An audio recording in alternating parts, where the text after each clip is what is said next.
Culotta and the Prince wrapping up today's show, this Thursday edition, the vlog here, 1045ESPN.com.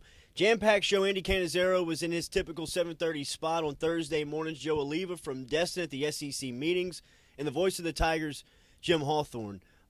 Chester gave us a cut-up of the LSU intro to the baseball on Sports Properties. And, man, I still got chills from those calls. We all try to act all cool and big and bad. We're going to miss Jim Hawthorne.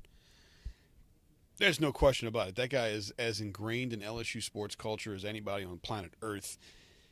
And you listen to those calls.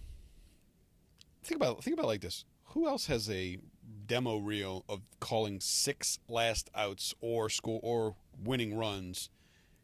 6 times that guy got to call the national championship in baseball. We listened to 30-something seconds. James, how long was that clip? 90 seconds of him calling national championship winning moments. That guy's going to be missed, man.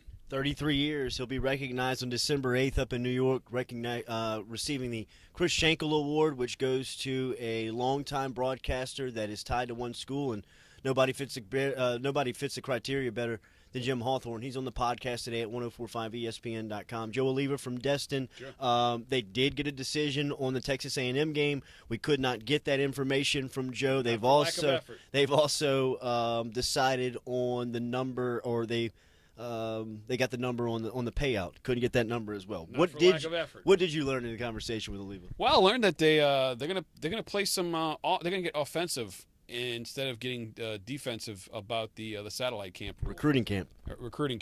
Pardon me. Recruiting camp rule. And I know that people in Louisiana are worried about, well, the fence comes down. Alabama and Auburn and Florida are going to be recruiting they're recruiting in Louisiana anyway.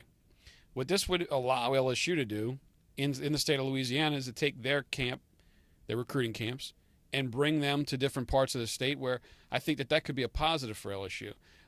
Again, there's only going to be 5 or 6 schools that can pull this off. If we're talking about American Athletic Conference and Sun Belt schools coming in here, that's not something that's going to hurt LSU. Big Ten schools are not something that's going to hurt LSU because, again, I think that one of the things that Joe Oliva mentioned is that it's going to be an opportunity for the schools to come into the state of Louisiana, but they had better be smart about this because the time constraints on asking these young men to go to a camp is already excessive. And if you start putting 25 or 30 camps in the state of Louisiana, then you're running the risk of the embarrassment of, I'm going to have a camp there and only 16 kids are going to show up. That's something that these schools are going to have to start thinking about because do you want to have to pay for your entire football program to go to a city and not have it be a successful event? 1045ESPN.com. Again, check out the podcast. Joe Oliva and Andy Cannizzaro previewed tomorrow's 3 o'clock first start, Lehigh, and this weekend. Yeah, he did. But the bigger story here is that he told a Bernie Williams playing guitar in a locker room story. Let's be honest here. We have Andy Cannizzaro on to get a good fill of LSU information. He's about as good as it gets. I actually heard his name mentioned as a possible candidate at Northwestern last night. So, thinking about, he's got a very bright future. But he's telling us stories about Bernie Williams playing a guitar in the locker room. That's why you have Andy Cannizzaro on, right? That's why you have Andy. That's why I have Andy Cannizzaro. 1045ESPN.com. Podcast there. Twitter at 1045ESPN. Follow us and catch us Monday through Friday, 7 to 9 a.m. Shout out to the Sleep Thief.